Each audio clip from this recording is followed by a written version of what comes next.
What's good, guys, and welcome to another sneaker pickups video. And in this video I got two shoes that I can't wait to show you, including one that sneakerheads are absolutely losing their mind over, and the other is one of the wildest Adidas sneakers to release this year, and I love them. If this is your first time here, my name is Josh and I do all types of sneaker and fashion related content, including sometimes vlogs. Make sure you hit that subscribe button and give me a follow on Instagram as well. That's where I'm the most active. And if you want some easy listening content, make sure you check out my podcast as well, available on all streaming platforms. All those links can be found in the description. So you might have already guessed from the box what these are. These are the recently released Galaxy Foamposites. They retroed for the first time during All-Star Weekend this year, and people were clearly waiting on these because resale on these are crazy, close to over double the retail price. In fact, because of two recent releases, these and also the bread ones that just dropped, people have been asking whether sneaker resale is back. I don't think it's back to the extent it was a few years ago, but really, when was the last time we saw Nikes and Jordans reselling like this? It's been a while. However, I wasn't too surprised by the resale prices on these, and you shouldn't be either, because when these first dropped back in 2012, it was absolute pandemonium among sneakerheads. There were campouts everywhere for this shoe. Police even had to step in and take over shopping malls. And there were many reasons for this. Foamposites were definitely having a moment at that time. It was one of the hottest shoes of that era. Also, the Foamposites are Penny Hardaway's shoe, and the All-Star game in 2012 was held in Orlando, which is also where Penny Hardaway played. And also, of course, these were very limited. So when these dropped, they almost instantly started reselling for over $2,000 to $3,000, which basically overnight solidified the grail status of this sneaker, one of those it's out of reach type of shoes. It was actually this shoe that even inspired the creation of StockX. Now, personally, I think the Nike Foamposite is one of the most interesting looking shoes that Nike has in its entire archive.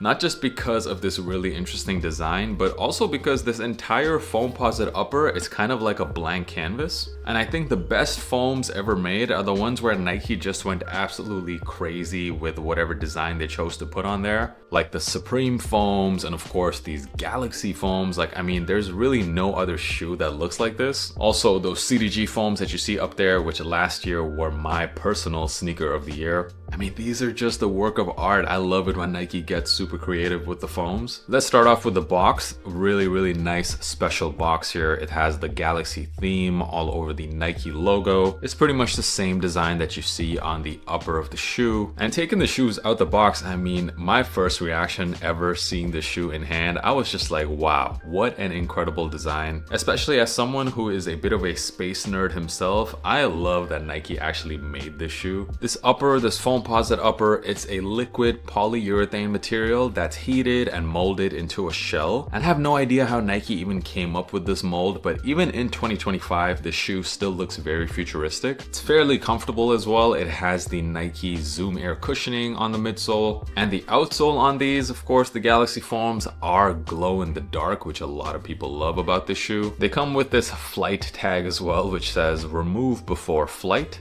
There's pretty much no branding on the shoe except for this tiny swoosh that you see near the toe box, which is embroidered. And also you have that Penny Hardaway logo on the heel. For sizing on these, I personally fit best true to size in the foams, but I gotta be honest, on first wear, these are gonna feel so tight. If you've ever experienced this with a pair of foams, you know exactly what I'm talking about. You're definitely gonna think like you got the wrong size when you wear them the first time. But that's the thing about this foam upper, it is actually meant to mold into the exact shape of your feet over time the more you wear them. So if you've been wearing these for a very long time, the more and more you wear this shoe, the more and more comfy they get, till eventually it starts to feel like one of your favorite shoes. That's been my experience so far on the foams. So I would say go with your true size. Unless you have wide feet, these can feel a bit narrow, so if you have wide feet, go up half a size. My overall thoughts on this shoe, I mean, this is the definition of a sneakerhead shoe. It's something you want to put on your sneaker wall and just show off. However, I do like to wear my shoes, and I just have no idea how I could possibly style a shoe like this. I don't think there's really any outfit, at least that I can think of, which you can wear these foams with. They're such a loud statement piece. I guess, I mean, I would probably go with an all black type of outfit with these. But even then, I don't know. I have no idea. I would love to see your outfits with this shoe. Do send me those over on Instagram, and also let me know in the comments, what do you guys think about the Galaxy foams? Were you happy that Nike brought these back? And if you missed out on the release, are you going to be paying resale for these? I mean, I know they're going for around 400 right now, but if they used to go for 2,000 or 3,000, then 400 is a bit of a steal, and who knows when or if Nike is ever going to bring these back. Nike and even Jordan Brand, I gotta say, they really killed it this past All-Star weekend. A lot of great releases.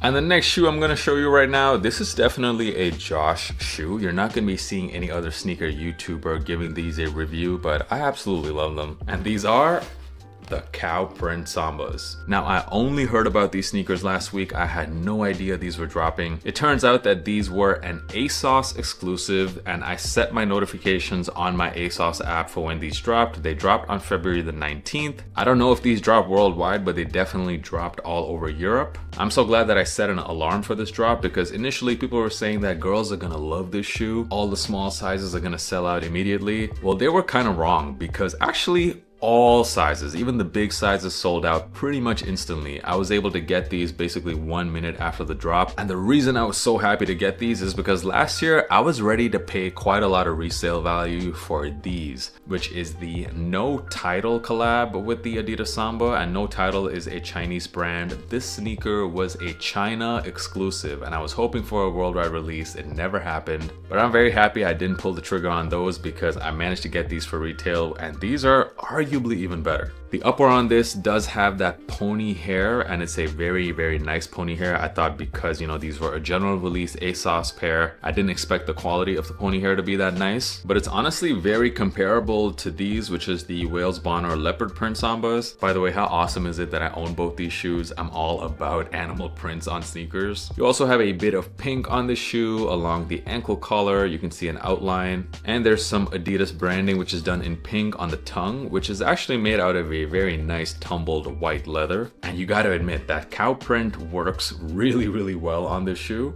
I'm a huge fan of how these turned out. They came with these brown laces, but additionally they also came with some white laces. And for sizing on these, with the Sambas, I've always found the shoe a bit narrow, so I go up half a size. I got these in 11.5, which is not the size I wear on the Adidas Gazelle, as well as the Adidas Handball Special. I actually go down half a size from my true size to a 10.5. So that just tells you how narrow the Sambas are for me, that I have to go up a full size compared to other Adidas shoes. Let me know in the comments if you guys feel the same about the Sambas. I would say if you have narrower feet, you can easily go with your true size, however. Are these the most comfortable shoes? No. Would I recommend them for all day walking? Definitely no, especially not with more delicate materials like this. But I know these are gonna look very good in the springtime. Yes, they are, of course, a bit trendy. And I know I said that with the Foamposite Galaxies, I found them a bit too loud to actually wear in any outfit. These are also a very loud design, yes, but it is white and black, so I find it a bit easier to pull off. And also the fact that it's a low profile shoe does help. I hope that you guys in North America managed to get a release of these, because these are awesome. So there you have it, two very, very different shoes in this video. Let me know in the comments which one you guys like better. And thank you so much for stopping by and for supporting my content. Once again, make sure you're following me on Instagram, and hit that subscribe button too if you haven't already done so. I'll catch you guys in the next video.